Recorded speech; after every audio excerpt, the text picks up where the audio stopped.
نستغفره ونعوذ بالله من شرور أنفسنا ومن سيئات أعمالنا من يهده الله فلا مضل له ومن يضلل فلا هادي له أشهد أن لا إله إلا الله وحده لا شريك له وأشهد أن محمدا عبده ورسوله. Kita doa dan zikir sama-sama. Allahumma inna nas'aluka ilman nafi'a wa rizqan tayyiba wa amalan mutaqabbala. Ya Allah, sesungguhnya kami mohon kepadamu ilmu yang bermanfaat, rezeki yang baik dan amalan yang diterima. Allahumma bika asbahna wa bika amsayna wa bika nahya wa bika namut wa ilaikan nusyur. Ya Allah, dengan Engkaulah kami berpagi-pagi dan dengan Engkaulah kami berpetang-petang dan dengan Engkaulah kami hidup dan dengan Engkaulah kami mati dan kepada Engkaulah kami dibangkitkan. Yang saya hormati Tuan Haji Jamaluddin, pengurusi Masjid Al-Muttaqin serta ahli jawatan kuasa. Yang saya muliakan Tuan Imam, Tuan Bilal, juga para asatizah, ustaz-ustaz, ustazah-ustazah. Yang saya hormati muslimin muslimat yang dikasihi sekalian, alhamdulillah. Kita bersyukur kepada Allah SWT kerana pada pagi ini dapat kita bertemu lagi bagi melihat sama-sama surah An-Nazi'at, surah yang ke-79.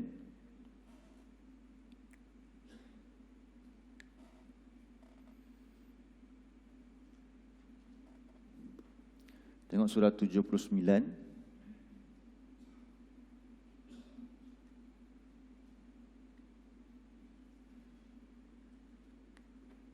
Muka surat 583.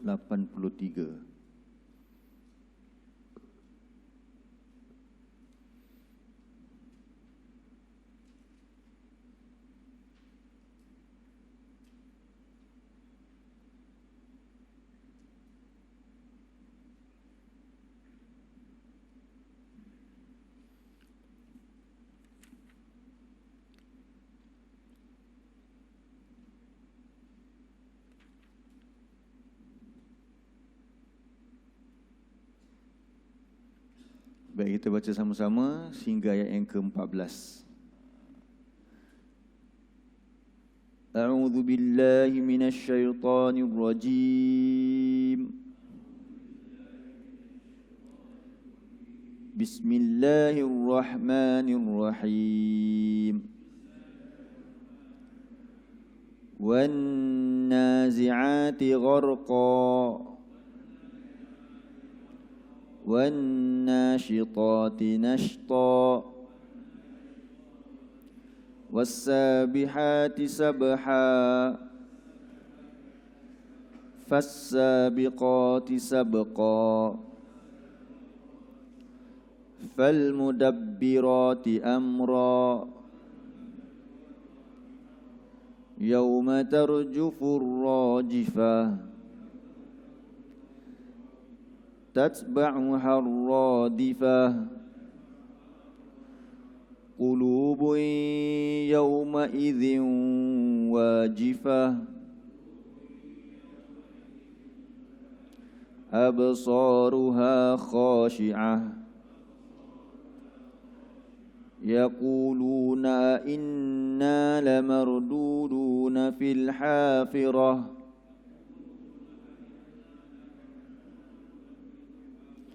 أَإِذَا كُنَّا عِظَامًا نَخِرَةً قَالُوا تِلْكَ إِذًا كَرَّةٌ خَاسِرَةٌ فَإِنَّمَا هِيَ زَجْرَةٌ وَاحِدَةٌ فَإِذَا هُمْ بِالسَّاهِرَةِ InsyaAllah kita lihat bahagian pertama ni daripada surah An-Nazi'at. Jadi surah An-Nazi'at termasuk surah-surah Makkiyah. Cuba lihat dekat tepi Quran tu kan disebut An-Nazi'at, tajuknya para malaikat yang mencabut. Lepas tu ditulis Makkiyah. Mempunyai 46 ayat. Jadi surah Makkiyah ini surah yang apa tema dia? Surah-surah Makkiyah, akidah Islamiyah. Ya, surah-surah Makkiyah tema dia adalah berkaitan dengan akidah Islamiyah, iaitu akidah Islam. Pegangan kita ni. Satu lagi namanya surah Madaniyah. Surah Madaniyah pula banyak berkaitan dengan apa dia? Perintah-perintah lah, pelaksanaan. Jadi surah Makkiyah di dalamnya tema yang terbesar sekali dalam akidah ini adalah Tauhidullah. Akidah kita yang paling besar sekali adalah Tauhidullah. Nabi SAW datang kepada kaum yang ummi ini untuk mengajar mereka supaya kembali kepada asal, iaitu manusia ini mengabdikan diri hanya semata-mata kepada Allah. La syarika lahu, tiada sebarang sekutu bagi Allah. Kemudian Nabi juga mengingatkan kepada mereka di hadapan mereka adanya azab Allah yang dahsyat bagi orang yang derhaka tidak mau mentaati kepada Allah. Jadi antara tema terbesar dalam akidah juga adalah beriman kepada hari kiamat, hari akhirat. Jadi itulah antara perkara yang Nabi datang ajarkan kepada umatnya. Dan sehingga kini pula Nabi SAW telah pun wafat. Jadi siapa yang nak mengikut Rasulullah SAW untuk selamat di akhirat, dia sambung kerja ni. Iaitu apa dia? Mentauhidkan Allah dan mengajak manusia lain juga mentauhidkan Allah. Lalu kita menyediakan amalan-amalan untuk hari akhirat kita. Pada surah An-Naba, kita dah lihat antara perkara besar diceritakan adalah kedahsyatan azab Allah. Masih ingat lagi tentang neraka Jahannam yang kita lihat? Yang di dalam neraka itu tidak ada rasa kedamaian, keamanan, melainkan yang Allah akan tambah hari demi hari bagi orang-orang yang dicampakkan ke dalam neraka adalah azab. Yang berlakunya azab Allah ini pada setelah ditiupkan sangkakala. Itu yang kita pernah belajar sama-sama pada surah An-Naba. Jadi disambung dengan surah An-Nazi'at. An-Nazi'at bermaksud yang mencabut. Nazak. Ketika kita sedang nazak, sedang dicabut nyawa. Jadi wan nazi'ati gharqa. Wa tu waw sumpah. Waw tu yang mula dengan ayat wan nazi'at itu, waw di situ waw apa? Sumpah. Terjemahan dia apa? Demi. Terjemahan dia demi. Dia bukan terjemah dan kan? Dia terjemah demi. Jadi wan nazi'ati gharqa.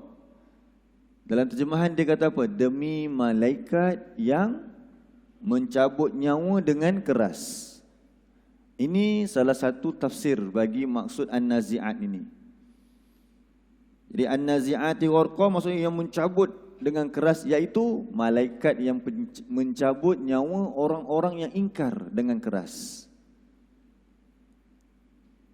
Jadi kita pilih dengan tafsiran yang mudah ni, iaitu malaikat. Sebab ada beberapa pendapat. Ada yang kata maksud mencabut itu adalah orang yang orang yang menarik besar, panah tu, sekuat-kuatnya. Ada yang kata mencabut ini adalah bintang-bintang. Jadi ada banyak pendapat sebenarnya. Tapi sebab dalam Quran terjemahan kita dah tulis malaikat. Dan ada kaitan juga dengan surah sebelum. Kenapa cerita tentang malaikat mencabut nyawa? Sebab kita nak bertemu dengan hari kiamat, mesti berlaku dulu kematian. Seolah-olah setelah kita belajar surah An-Naba, Allah dah terangkan dah, di akhirat nanti akan berlaku orang yang dicampakkan oleh Allah ke dalam azab neraka. Ada juga orang yang akan mendapat syurga Allah, tapi kesemuanya perlu diambil nyawa dulu. Siapa yang akan mengambil nyawa mereka? Para malaikat. Jadi ada malaikat yang mencabut nyawa dengan keras, menyentap dengan keras, iaitu malaikat-malaikat yang mencabut nyawa orang-orang yang ingkar. Kenapa malaikat mencabut nyawa dengan keras kepada orang-orang ingkar ini? Kerana mereka tidak mahu keluar daripada roh mereka. Mereka tidak mahu meninggalkan dunia ini. Dah selesa sangat. Macam kalau orang dia dah selesa duduk kat Ipoh, dah kerja kat Ipoh, damai, aman, tak dengar bunyi horn. Ipoh ni bumi hijau. Lepas tu tiba-tiba nak kena transfer ke mana? Kena hantar ke Afrika Utara ke, contoh. Susah tak nak pergi? Lihat dia rasa nak pergi. Jadi kena buat apa? Kena paksa dia lah. Itu cerita kita. Tapi ni nyawa kita ni yang berada di dalam badan kita ini, disebabkan dia ingkar. Dan kalau masih ingat lagi, kita cerita dulu hadis. Ada satu kuliah tu kita bacakan hadis. Ketika itu Nabi sedang nak menguruskan jenazah. Ketika itu liang lahat belum siap lagi. Jadi Nabi bagi tazkirah. Nabi kata apa dia? Tentang orang yang ingkar ini, ketika dia dicabut nyawa, malaikat datang dalam keadaan yang malaikat yang buruk wajahnya, yang membawa kain kafan yang sangat busuk. Yang malaikat maut ketika berdiri di kepalanya, malaikat lain jauh. Malaikat maut yang menyambut tu jauh, yang malaikat maut berada di kepalanya, menyentap dengan kuat. Seperti apa dia? Menggunakan besi, memukul apa? Ni panggil apa?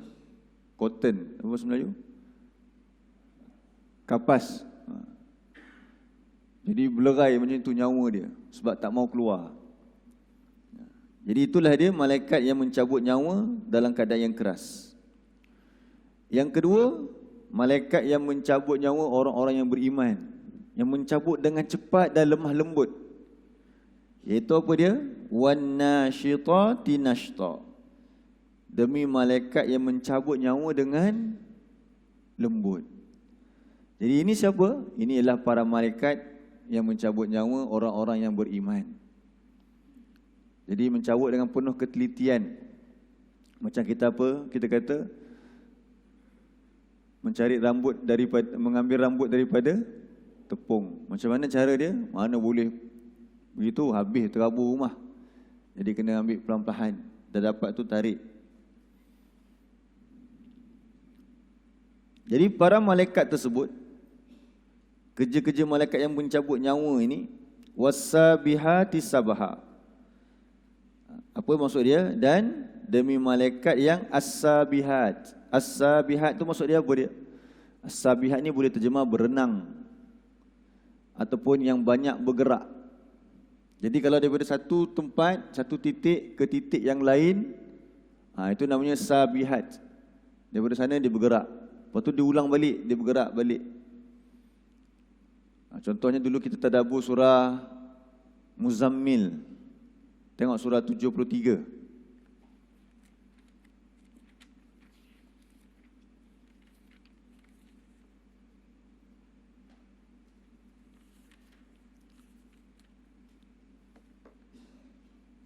Ayat yang ke-7.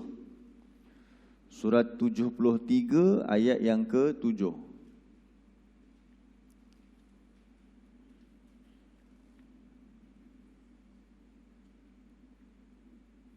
Muka surat 574.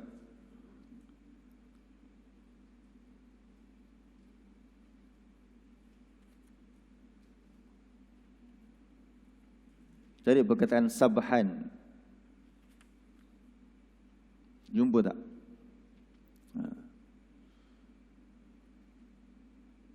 Surah 73 ayat yang ke-7. Muka surat 574. Jadi kan surah ini Allah cerita tentang apa dia untuk bangun malam. Ya ayyuhal muzammil, kan? Surah Al-Muzammil, surah tentang orang yang berselimut. Wahai Nabi yang berselimut. Jadi bangunlah. Bila? Al-laila, pada waktu malam. Ambil waktu malam, illa qalilan. Bukan semua, ambil sebahagian. Untuk apa bangun malam? Nisfahu awin qus minhu qalila au zid alaihi warattilil qur'ana tartila. Tu mula-mula surah Al-Muzammil tu. Allah kata warattilil qur'ana tartila. Bacalah Quran dengan tartil pada waktu malam. Sebab apa waktu malam? Inna sanulki alaika qawlan saqila inna nashi'atal laili hiya ashaddu wat'an wa aqwamu qila. Sesungguhnya bangun malam itu lebih kuat, iaitu untuk mengisi jiwa, dan bacaan pada waktu itu lebih berkesan. Sebab tidak ada siapa ganggu. Tapi kalau siang Allah sebut macam mana sifat dia?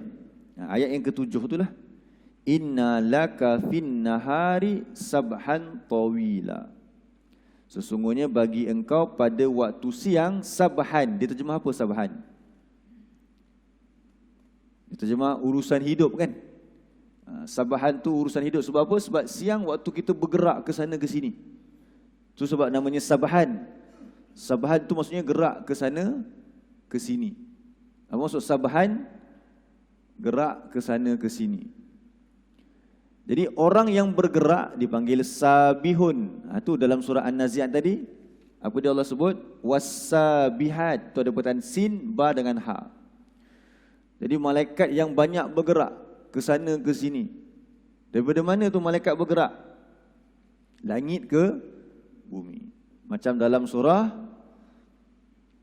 As-Sajadah. Kan dalam surah As-Sajadah. Ataupun dalam surah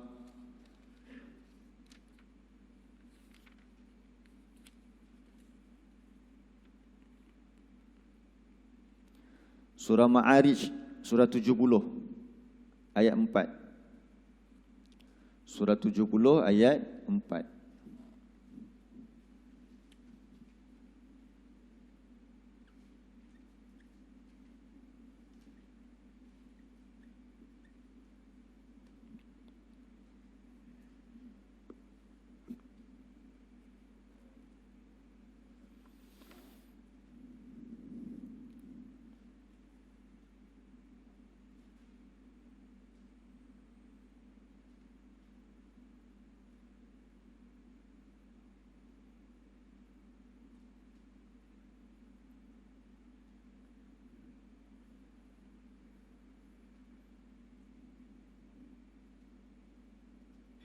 Muka surat 568.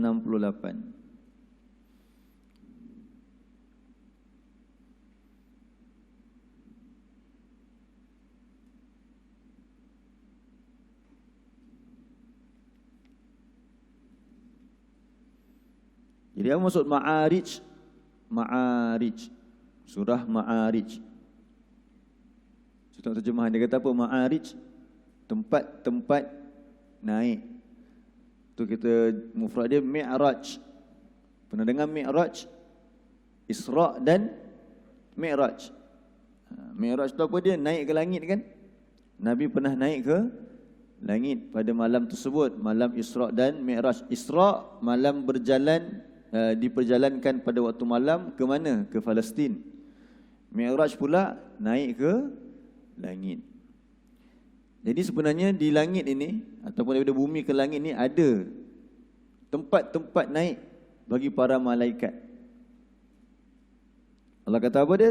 Ta'rujul malaikah, ta'rujul malaikah warruhu, naiknya para malaikat dan malaikat Jibril, roh tu malaikat Jibril, kepada Allah untuk apa? Bawa urusan.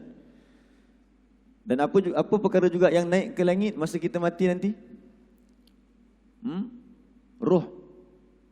Roh orang yang ingkar akan dibawa oleh malaikat, tapi sampai langit pertama dihalau. Dibawa ke langit pertama, ditanya kepada malaikat siapa, maka malaikat yang mengiring roh tadi jawab, sebutkan nama kita yang paling buruk dipanggil di dunia ini. Maka ada suara menyatakan apa dia? Campakkan dia balik ke bumi. Tapi malaikat yang membawa naik roh orang yang beriman, bila sampai ke langit pertama, dibuka langit itu demi langit, sampailah ke tingkat yang atas. Lalu Allah kata, letak dia elok-elok kat bumi balik. Sebab belum tiba untuk masuk apa? Atas langit ketujuh ada apa? Syurga.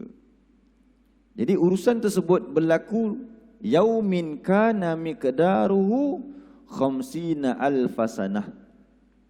Kalau kita buat, berapa lama dia punya kiraan dia tu?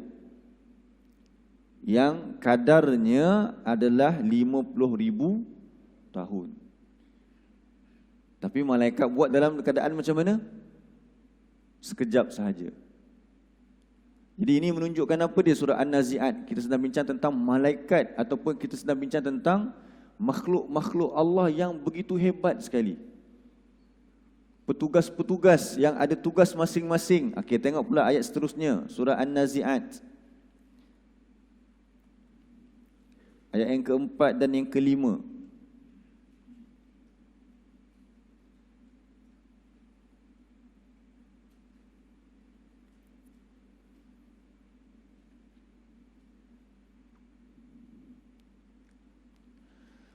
Fassabiqati sabqa.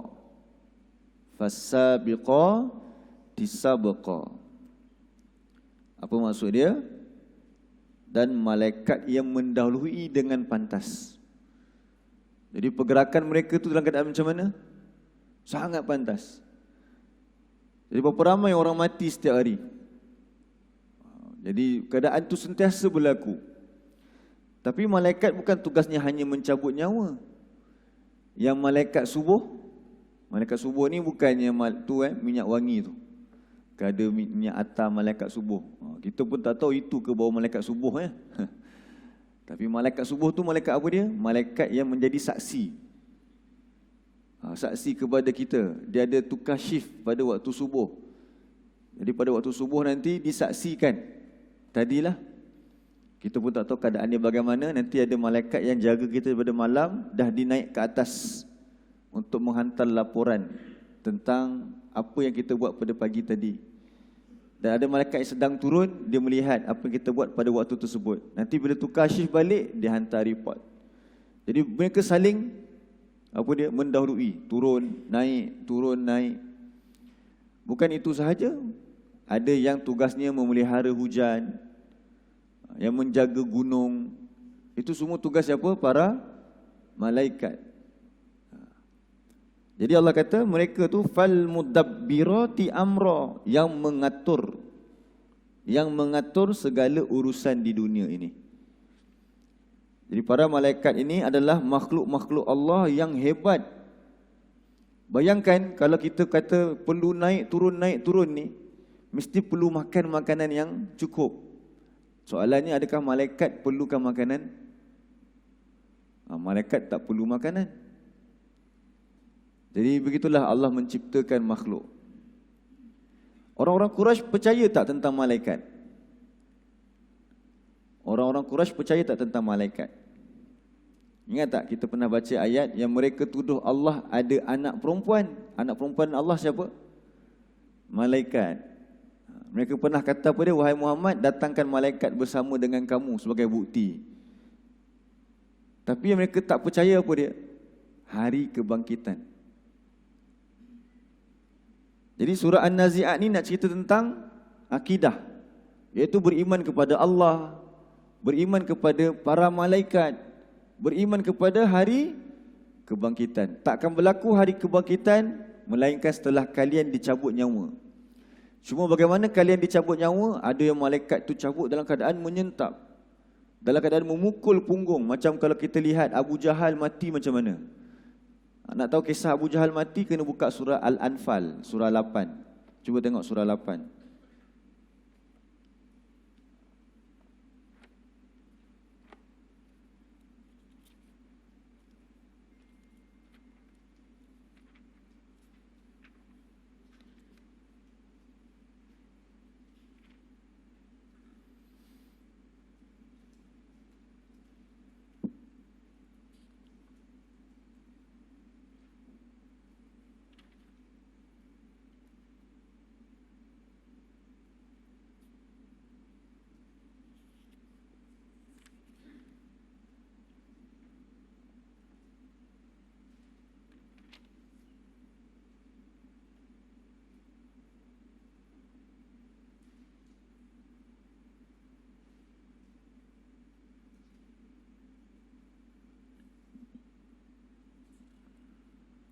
Surah 8, surah Al-Anfal.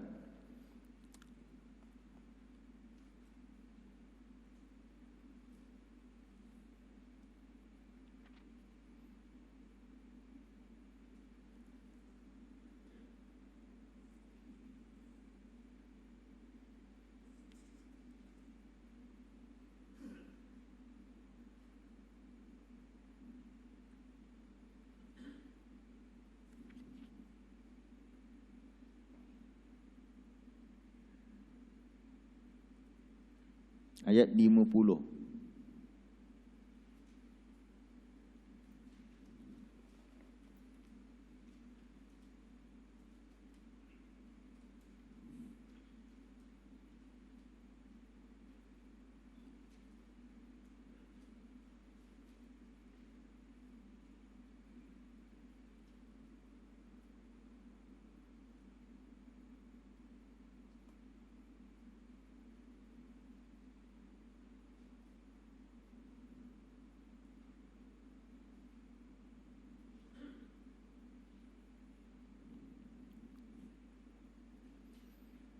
Surah 8 ayat 50.